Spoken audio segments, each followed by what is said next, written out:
నమస్కారం ఘంటారావానికి స్వాగతం. ముందుగా ప్రధాన అంశాలు. గుంటూరు లాంలో రతన్ టాటా విగ్రహావిష్కరణ. దేశానికి ప్రజలకు చేసిన సేవలు ఎనలేనివన్న deputy speaker.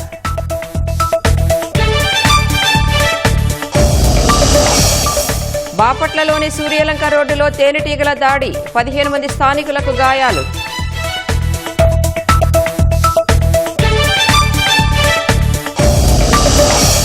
JEE mains session 2 ఫలితాలపై స్పందించిన ఎన్టీఏ.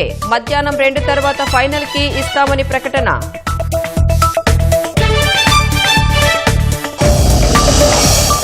భగవద్గీతకు యునెస్కో గుర్తింపు. ప్రతి భారతీయుడు గర్వపడాల్సిన సమయమన్న ప్రధాని.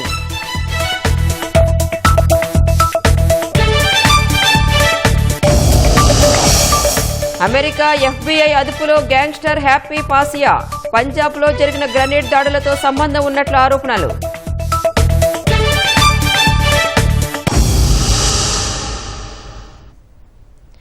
బాపట్లలోని సూర్యలంక రోడ్డులో తేనెటీగల దాడిలో 15 మంది గాయపడ్డారు. చెట్టుకు ఉన్న తేనెటీగల పట్టుపై ఓ వృద్ధుడు రాయి విసిరినట్లు స్థానికులు తెలిపారు. ఒక్కసారిగా తేనెటీగలు దాడి చేయడంతో కాలనీవాసులు, పాదచారులు పరుగులు తీశారు. గాయాల పాలైన వారిని బాపట్ల ప్రాంతీయ ఆసుపత్రిలో చేర్చారు. చికిత్స అనంతరం 9 మంది ఆసుపత్రి నుంచి డిశ్చార్జ్ చేశారు. గాయాలు ఎక్కువగా ఉన్న 6గురిని వైద్యుల పర్యవేక్షణలో ఉంచారు. ఎవరికీ ప్రాణాపాయం లేదని వైద్యులు ప్రకటించారు.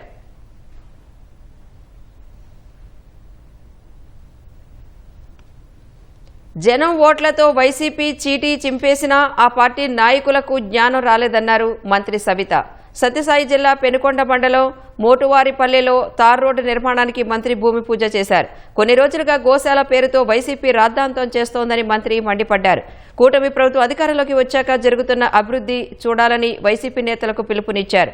సీఎం ఆదేశాలతో రాష్ట్ర వ్యాప్తంగా గోకులం షెడ్లు, నీటి తొట్టెలు నిర్మించామని, గ్రామాల్లో రహదారుల నిర్మాణం సాగుతోందని అన్నారు. మరి 3 రోజుల నుంచి మనం వింటూనే ఉన్నాం గోశాలల గురించి. వాళ్ళు మామూలుగానే శవ రాజకీయాలు మనుషుల మీద చేస్తున్నారు మొన్నటి వరకు. మళ్ళీ ఇప్పుడు పశువులు, గోవుల మీద కూడా, గోవుల చావుకు కూడా దాన్ని కూడా రాజకీయం చేస్తున్నారు. మరి వాళ్ళకి తెలిసినో లేదో, ఎన్డీఏ ప్రభుత్వం వచ్చిన తర్వాత, మాన్యశ్రీ ముఖ్యమంత్రి చంద్రబాబు నాయుడు గారు ముఖ్యమంత్రి అయిన తర్వాత ప్రజలతో పాటు పశువులను కూడా కాపాడాలి అని చెప్పి గోకులం షెడ్లు, రాష్ట్ర వ్యాప్తంగా గోకులం షెడ్లు నిర్మాణం చేశాం.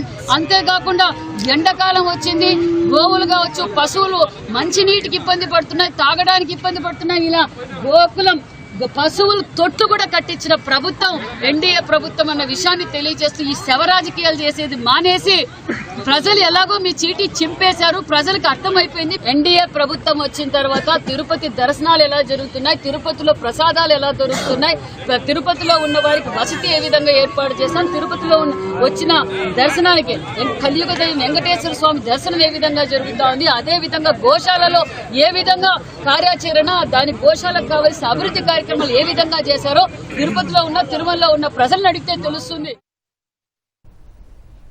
అమరావతి దేశానికే క్రీడా రాజధానిగా అభివృద్ధి చెందనుందని ఆంధ్ర క్రికెట్ అసోసియేషన్ అధ్యక్షుడు కేశినేని చిన్ని అన్నారు. ఎన్టీఆర్ జిల్లా మూలపాడు ప్రాంతంలోనే స్పోర్ట్స్ సిటీ, అంతర్జాతీయ క్రికెట్ స్టేడియం కూడా రానుందన్నారు. మౌలిక సదుపాయాల కల్పన జరిగాక ఏపీకి ఐపీఎల్ టీం ఏర్పాటు కానుందని చెప్పారు. ఎన్టీఆర్ జిల్లా మూలపాడులో అమరావతి ప్రీమియర్ లీగ్ క్రికెట్ పోటీలను శాప్ చైర్మన్ రవినాయుడుతో కలిసి ఆయన ప్రారంభించారు. ఐపీఎల్ ప్రారంభమై 17 సంవత్సరాలైన సందర్భంగా జర్నలిస్టులకు 3 రోజుల పాటు క్రికెట్ పోటీలు ఏర్పాటు చేశారు. అమరావతిలో క్రీడా యూనివర్సిటీ నెలకొల్పేందుకు చంద్రబాబు, లోకేష్లు కృషి చేస్తున్నారని కేశినేని చిన్ని తెలిపారు.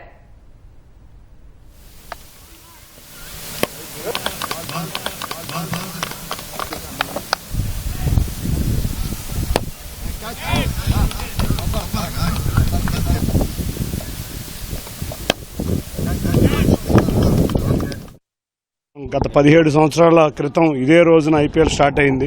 ఆ రోజునే ఇవాళ అమరావతి ప్రీమియర్ లీగ్ జర్నలిస్టులు అందరూ కలిసి చక్కగా 2 రాష్ట్రాల, తెలుగు రాష్ట్రాల్లో ఉన్న జర్నలిస్టులు అందరూ కలిసి, జర్నలిస్టులే కాకుండా అందరూ కూడా, పాత్రికేయ ప్రపంచం మొత్తం కూడా ఇక్కడ 3 రోజుల పాటు ఈ టోర్నమెంట్ కండక్ట్ చేయడం చాలా ఆనందంగా ఉంది.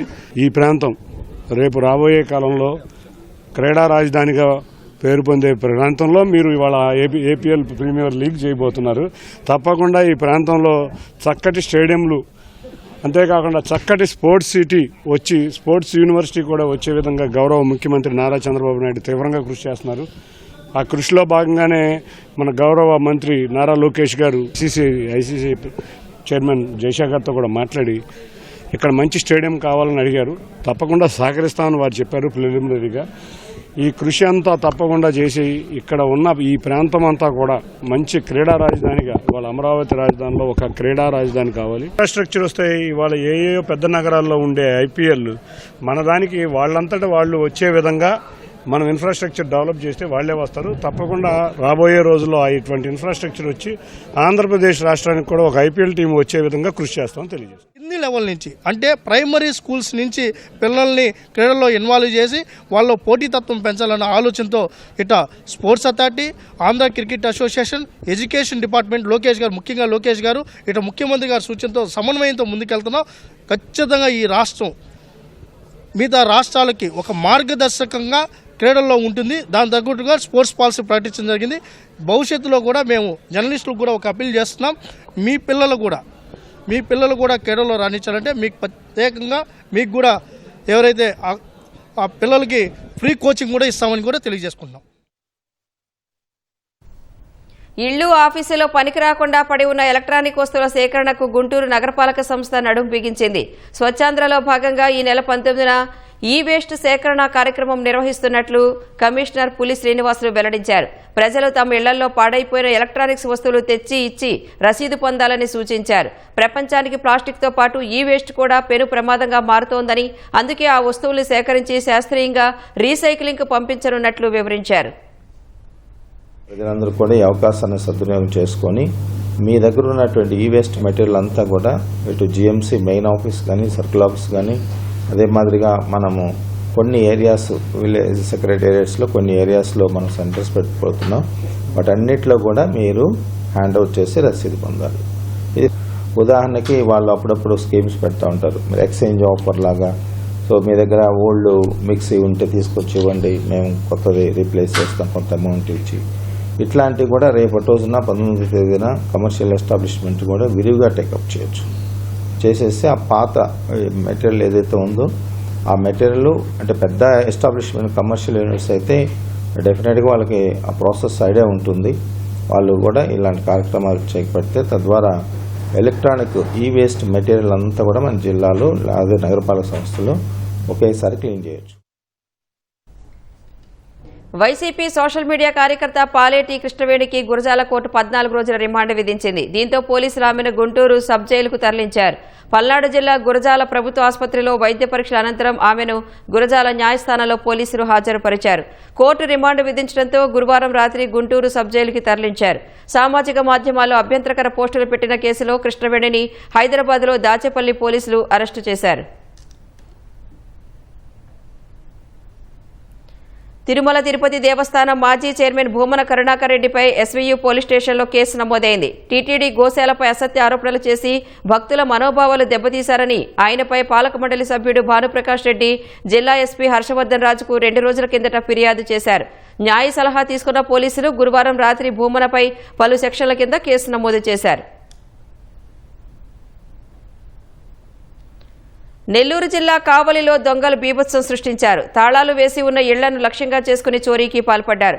పట్టపగలు గంటల వ్యవధిలోనే 4 ఇళ్లలో చోరీ చేశారు. 59 సవర్ల బంగారం అపహరించారు. వెంగళరావు నగర్, జనతాపేట, ఇందిరానగర్ ప్రాంతాల్లో ఈ చోరీలు జరిగినట్లు పోలీసులు తెలిపారు. సమాచారం అందుకున్న క్లూస్ టీం ఆధారాలు సేకరిస్తోంది. చోరీకి పాల్పడిన ముఠా కడప వైపు వెళుతున్నట్లు తెలుసుకున్న పోలీసులు అక్కడి పోలీసు అధికారులకు సమాచారం అందించారు. కొందరు అనుమానితులను అదుపులోకి తీసుకుని విచారిస్తున్నారు. స్కూల్ నుండి తిరిగి ఇంటికి 1 గంటకి తిరిగి వచ్చేసరికి మా తలుపులన్నీ బ్రేక్ చేసి ఇంట్లో బీరు వాళ్ళ బట్టల గిట్టలు అన్నీ లాగేస్తున్నారు. వీళ్ళు చూస్తుంటే లాకర్లో ఉన్న తాళం పగలగొట్టి లాకర్లో ఉన్నటువంటి 3 కేజీ వెండిని దొంగలు ఎత్తుకెళ్లారు. మిగతా గోల్డ్ కొద్దిగా ఇంట్లో ఉంది, అది చూసుకున్నాము. మిగతా ఎంత ఉందో ఇంకేమేమి ఉన్నాయో చూసుకోవాల్సి ఉంది. తాళం కింద పడింది కదా, లోపలికి వెళ్ళి చూస్తే ఇక మొత్తం ఖరాబ్ అయిపోయింది.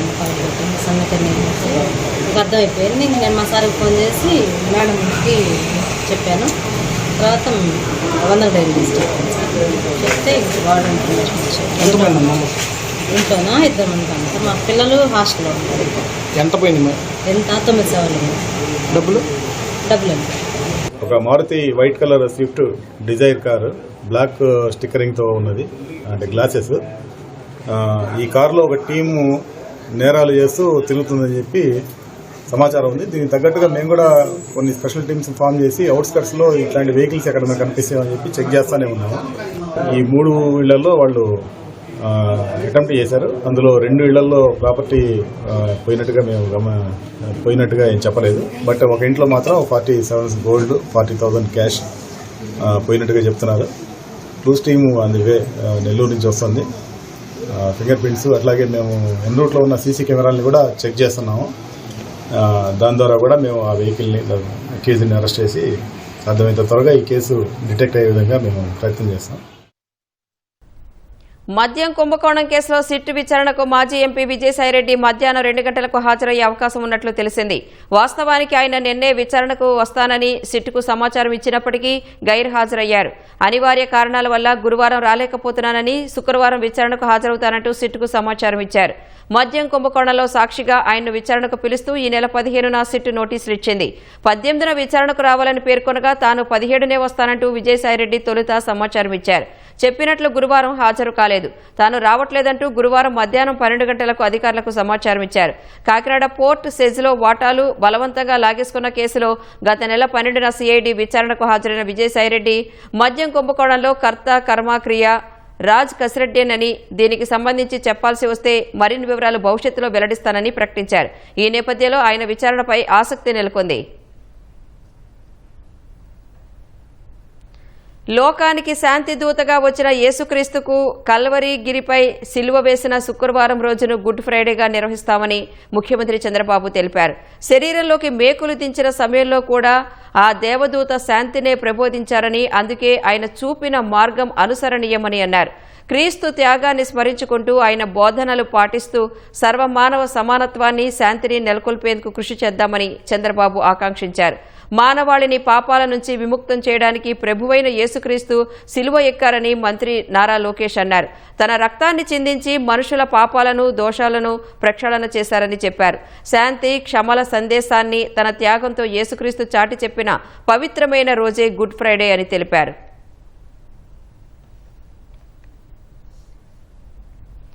మేయర్పై అవిశ్వాసం సమీపిస్తున్న వేళ విశాఖలో రాజకీయాలు మారుతున్నాయి. ఇప్పటికే వైసీపీని వీడిన కార్పొరేటర్లకు తోడు మరికొందరు ఆ పార్టీని వీడుతున్నారు. కూటమికి జై కొడుతున్నారు. ఈ క్రమంలో అవిశ్వాసం నెగ్గుతామని కూటమి పార్టీల నేతలు చెబుతుండగా వైసీపీ సంకట స్థితిలో పడింది. విశాఖ మహానగర పాలక సంస్థ మేయర్పై కూటమి ఇచ్చిన అవిశ్వాస తీర్మానంపై రేపు సమావేశం నిర్వహించనున్న వేళ అనూహ్య పరిణామాలు జరిగాయి. ఇప్పటికే వైసీపీ తమ అభ్యర్థుల్ని క్యాంపులకు తరలించింది. అయినా ఆ పార్టీ కార్పొరేటర్లు వైసీపీని వీడుతున్నారు. తాజాగా వైసీపీకి చెందిన 4 కార్పొరేటర్లు ఆ పార్టీని విడిచిపెట్టారు. అందులో 3 మంత్రి నాదెండ్ల మనోహర్ సమక్షంలో ఆ పార్టీలో చేరారు. 74వ డివిజన్ కార్పొరేటర్ తిప్పల వంశీరెడ్డి, 91వ డివిజన్ కార్పొరేటర్ కుంచె జ్యోత్స్న, 92వ డివిజన్ కార్పొరేటర్ బెహరా స్వర్ణలత శివదేవి అనుచరులతో కలిసి జనసేనలో చేరారు. మాజీ మంత్రి అవంతి శ్రీనివాసరావు కుమార్తె జీవీఎంసీ కార్పొరేటర్ ప్రియాంక వైసీపీకి రాజీనామా చేశారు.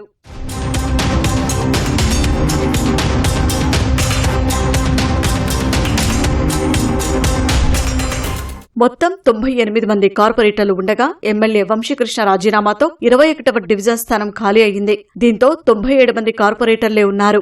ఎక్స్ అఫీషియో సభ్యులైన ప్రజాప్రతినిధులు 16 మంది ఉండగా వారిలో 11 మంది బలం కూటమికే ఉంది. 4 వైసీపీ వారు ఉన్నారు. ప్రస్తుతం టీడీపీకి 48 మంది కార్పొరేటర్లు, జనసేనకు 14 మంది కార్పొరేటర్లు, బీజేపీకి 2 చొప్పున మొత్తం 75 వరకు సంఖ్యాబలముంది. వైసీపీకి మేయర్, డిప్యూటీ మేయర్లతో కలిపి 31 మంది శిబిరంలో ఉన్నారు. CPI corporator Stalin, CPM corporator గంగారంలు సమావేశానికి దూరంగా ఉంటున్నట్టు ముందే చెప్పారు. అవిశ్వాసానికి కావాల్సిన 3/2 బలం తమకుందని కూటమి నేతలు చెబుతున్నారు. కూటమి పార్టీలు తమ వారిని ప్రలోభపెడుతున్నారని వైసీపీ నేతలు ఆరోపిస్తున్నారు. అభివృద్ధిని ఆకాంక్షించి వచ్చేటువంటి వైఎస్ఆర్ కాంగ్రెస్ పార్టీ కార్పొరేటర్లని బెదిరించేటువంటి కార్యక్రమం మీరు చేస్తున్నారు. ఏంటి విప్ ఎవరైనా సమావేశానికి హాజరు కమ్మనిస్తారు, మోషన్కి వ్యతిరేకంగా ఓటేమని ఇస్తారు, తటస్థంగా ఉండమని ఇస్తారు. ఎక్కడైనా విప్పు జారీ చేస్తారు? కొలంబోలో ఉన్నటువంటి వీళ్ళు కార్పొరేట్లకు విప్పు జారీ చేస్తారా? కొలంబో వెళ్ళి ఇలాంటి బెదిరింపులకి భయపడేటువంటి పరిస్థితి కాదండి. మీ పార్టీకి సంబంధించిన కార్పొరేటర్లందరూ కూడా అభివృద్ధి నోచుకోలేదు. వాటిల్లో మాకు మేయర్ గారు కానీ డిప్యూటీ మేయర్లు కానీ మాకు సహకరించలేదు.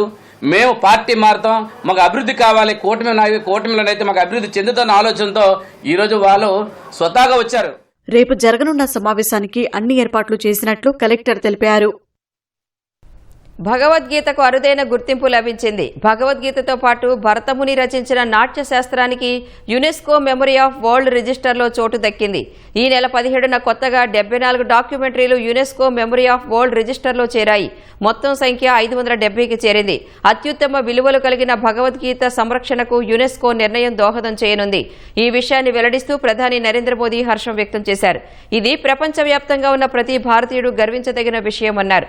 UNESCO memory of the world రిజిస్టర్లో భగవద్గీత నాట్యశాస్త్రానికి చోటు దక్కడం కాలాతీత జ్ఞానం, గొప్ప సంస్కృతికి లభించిన గుర్తింపు అని ప్రధాని కొనియాడారు.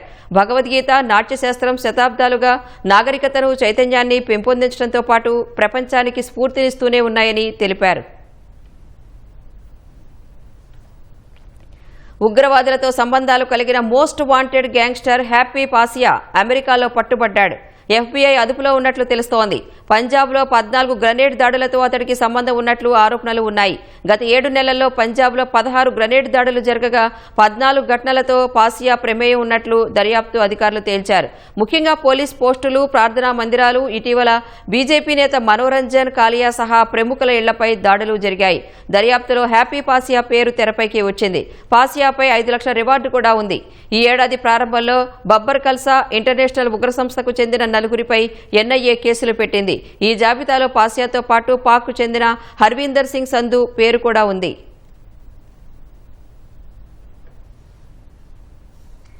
హోతీ తిరుగుబాటుదారులపై అమెరికా మరోసారి వైమానిక దాడులు జరిపింది. రస్ ఇసా చమురు ఓడరేవు లక్ష్యంగా జరిపిన దాడుల్లో 20 మంది చనిపోయారు. మరో 50 మంది వరకు గాయపడ్డారు. ఈ దాడులను అమెరికా మిలిటరీ, హోతీ రెబల్స్ ధృవీకరించారు. ఇరాన్ మద్దతు ఉన్న హోతీలకు ఆదాయ వనరుగా ఉన్న చమురు ఓడరేవు లక్ష్యంగా దాడులు జరిపినట్లు అమెరికా తెలిపింది. యెమెన్ ప్రజలకు హాని తలపెట్టే ఉద్దేశంతో ఈ దాడులు చేయలేదని స్పష్టత ఇచ్చింది. హోతీ రెబల్స్ లక్ష్యంగా గత నెల నుంచి ట్రంప్ సర్కార్ జరుపుతున్న దాడుల్లో ఒకేసారి 20 మంది మృతి చెందడం ఇదే మొదటిసారి అని తెలుస్తోంది. హోతీ అధికారిక వార్తా ఛానల్ అమెరికా దాడికి సంబంధించి గ్రాఫిక్స్ ఫుటేజ్ ని ప్రసారం చేసింది.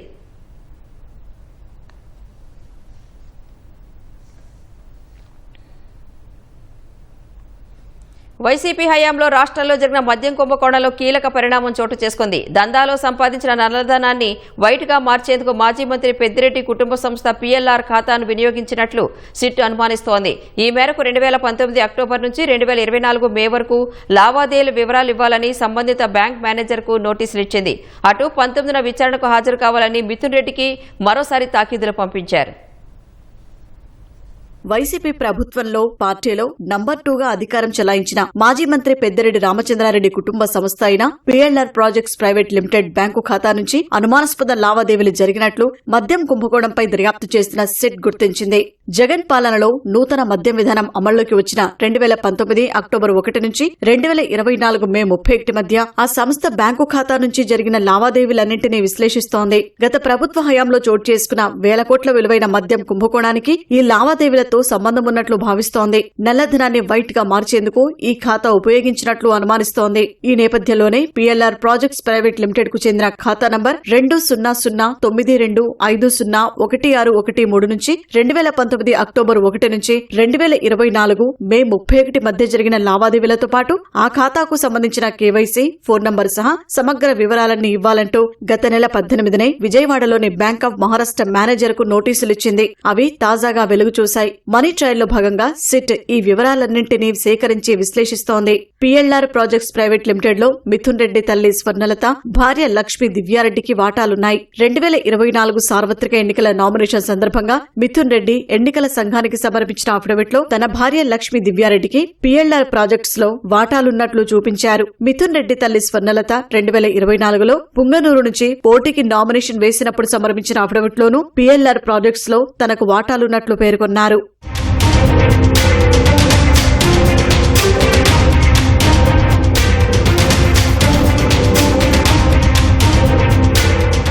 మద్యం కుంభకోణంలో బిగ్ బాస్ తర్వాత కీలక పాత్రధారి మిథున్ రెడ్డి అనే ఫిర్యాదులు ఉన్నాయి. మద్యం సరఫరా కంపెనీలతో సంప్రదింపులు జరపటం, అడిగినంత ముడుపులు ఇచ్చేందుకు అంగీకరించిన సంస్థలకే సరఫరా ఆర్డర్లు దక్కేలా చూడటం, వారి నుంచి వసూలు చేసిన ముడుపులు బిగ్ బాస్ కు చేర్చడంలో ఆయనే మాస్టర్ మైండ్ అనేది ప్రధాన ఆరోపణ.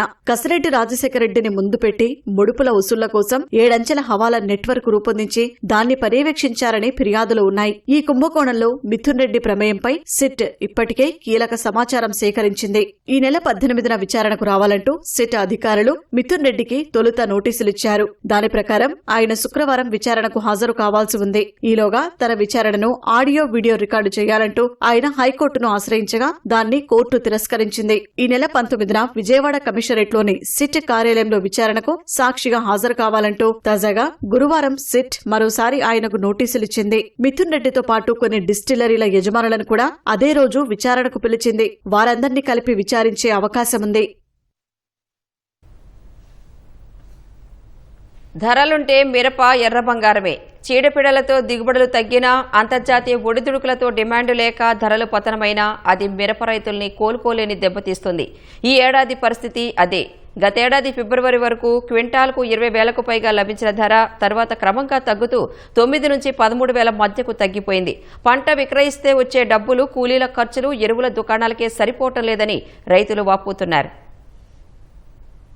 రాష్ట్ర వ్యాప్తంగా ఈ ఏడాది 5 లక్షల ఎకరాల్లో రైతులు మిర్చి పంట సాగు చేశారు. 2 ఏళ్లుగా క్వింటా మిర్చి 20,000కు పైగా ధర పలకడంతో ఈసారి కూడా అవే ధరలు ఉంటాయని పెద్ద ఎత్తున పెట్టుబడులు పెట్టి మిర్చి పండించారు. ఎకరాకు 3 లక్షలకు పైగా పెట్టుబడి పెట్టి సాగు చేస్తే మిర్చికి మార్కెట్లో ధర లేక 50,000 నుంచి 1,00,000 వరకు నష్టం వస్తోందని రైతులు ఆవేదన వ్యక్తం చేస్తున్నారు. రైతుల్ని ఆదుకునేందుకు ముఖ్యమంత్రి చంద్రబాబు కేంద్రానికి లేఖలు రాశారు. క్వింటాల్కు 11,781 ధర దక్కేలా చూస్తామని హామీ ఇచ్చారు. నిర్ణయించిన ధరకు అనుగుణంగా నష్టపోయిన రైతుకు సాయం అందేలా చూస్తామని చెప్పినా ఇప్పటికీ విధి విధానాలు ఖరారు చేయలేదని రైతులు చెబుతున్నారు. ఈ పంట, ఆధార్ కార్డు, బ్యాంకు ఖాతాల వివరాల్ని దుకాణాల నిర్వాహకులు తీసుకుంటున్నా సాయం అందుతుందో లేదో తెలియని పరిస్థితి నెలకొందని ఆందోళన చెందుతున్నారు. నేను 8 ఎకరాలు వేసానండి మిర్చి, తేజాలే అంతా. దిగుబడి 30 దాకా వచ్చిన రేట్ వచ్చేసి 8,000, 9,000 అడుగుతుంటారు. పెట్టుబడి 8 లక్షలు అయింది. ఆడ అమ్మటం అయితే జరగలే. కూలీలు ఇంటికాడ గోల్ చేస్తారు. ఇది సేమ్ ఇదే రేట్లు లాస్ట్ ఇయర్ 19,000, 18,000 అమ్మినాయి. ఈ సంవత్సరం 9,000 కూడా అమ్మట్లే. ఒక్క రైతుకు కూడా ఆ స్కీమ్ ఏదో వర్తించలేదు. 20,000 ఉంటే గానీ రైతుకు 15,000 ఖర్చు వస్తుంది. 11,000కి అసలు ఏ రకంగా పండిస్తాడు? మిర్చికి ఏమో రేట్ లేదు. 18,000 అమ్మితే కానీ ఏదో కొంతలో కొంత వెళ్ళిపోదు. 10-11,000 అంటే అసలు కూడా రావడం లేదు కూలీలకు. ఏ రూపాయి పిల్లకి మా కష్టం కూడా మిగలటం లే. పాత కూలీకి కూడా రావట్లే. కోసినాయి 7-8,000 అమ్మితే 7,000 అమ్మినాయి. కూలీ 8,000, 9,000 కూలీ వచ్చినాయి. కోసిన కూలీ కనీసం కోత కూలీలకు కూడా రాకపోతే ఏడ తెచ్చియాలి రైతు. వాస్తవానికి 2023-24 సంవత్సరంతో పోలిస్తే 2024-25 సంవత్సరంలో మిరప సాగు సుమారు 2.13 లక్షల ఎకరాలు తగ్గింది. నష్టభయంతోనే 3 ఎకరాలు వేసే రైతులు 2 ఎకరాలు, ఎకరాకే పరిమితమయ్యారు. సాగు, ఉత్పత్తి తగ్గితే ధరలు కలిసొస్తాయని ఆశించారు. క్వింటాల్కు కనీసం 15,000కు తగ్గకుండా లభిస్తుందని అనుకున్నారు. తీరా పంట చేతికొచ్చేసరికి అది కాస్త మరింత తగ్గి 10,000 కూడా దక్కడం లేదని వాపోతున్నారు. రాష్ట్ర ప్రభుత్వ ఒత్తిడితో కేంద్రం క్వింటాల్కు 11,781 చొప్పున ధర నిర్ణయించింది. అది ఎక్కడా అమలు కావటం లేదని రైతులు చెప్తున్నారు. మిర్చి అమ్మగా వచ్చిన సొమ్ము కూలీలు, ఎరువుల దుకాణాల్లో అప్పులు కట్టడానికి కూడా సరిపోవటం లేదని, తమ జీవనం మాటేమిటనే ఆవేదన వ్యక్తం చేస్తున్నారు. రైతులు ఆత్మహత్యల కోసం ఉండరు రైడీగా. ఇంక చేసేది ఎందుకంటే ఈడ రేట్లు లేవు. ఆడ చూస్తేనే కూలీలు పెరిగిపోయా, మందు పెట్టుబడి పెరిగిపోయా. ఇంకేం చేస్తారు? ఆత్మహత్యలు లేకపోతే ఏముంది? 3 లక్షలు పెట్టుబడి అవుతుంది ఎకరానికి, కోత కూలి మొత్తం కలిపి. ఏ వచ్చింది 20 గంటల బండాలకే కష్టంగా ఉంది. నష్టపోయినవండి 7 మనిషికి 1,50,000 ఎకరానికి బొక్కొచ్చింది. ఆ బాకీలు ఇంటికి పోతే తంతారని ఈ భవనంలో ఈ సిప్పు రాసుకొని ఇక్కడ వండుకోవటం అవుతుంది. కూలి చూస్తే 570 రూపాయలు, ఇక్కడికి వస్తే ఏం లేవు. 7,000, 8,000 అటు పడుతుంది. ఎకరానికి వచ్చేసి క్వింటాలు దాదాపు 15-16 క్వింటాలు వచ్చినాయి కానీ కూలీ ఎక్కువ అయినాయి. ఇక్కడ వస్తే రేట్లు ఎడ్లు 7,000, 8,000 పడుతుంది. 18,000, 17,000 అట్లా ఉంటే గిట్టుబాటు అవుతుంది. డిసెంబర్ 2023 నుంచి 2024 మే నెల వరకు గుంటూరు మిర్చి యార్డుకు 98,63,975 బస్తాలు అమ్మకానికి రాగా, డిసెంబర్ 2024 నుంచి ఏప్రిల్ 16 వరకు 89,98,033 బస్తాల సరుకొచ్చింది. సన్న రకాలకు క్వింటాల్కు 13,000 వరకు ధర లభిస్తోంది. వీరు ఎకరానికి 50,000 వరకు నష్టపోతున్నారు. ఇతర రకాలకు ధర 10,000 వరకే ఉంది. దీంతో వాటిని సాగు చేసిన రైతులకు నష్టం మరింత పెరుగుతోంది.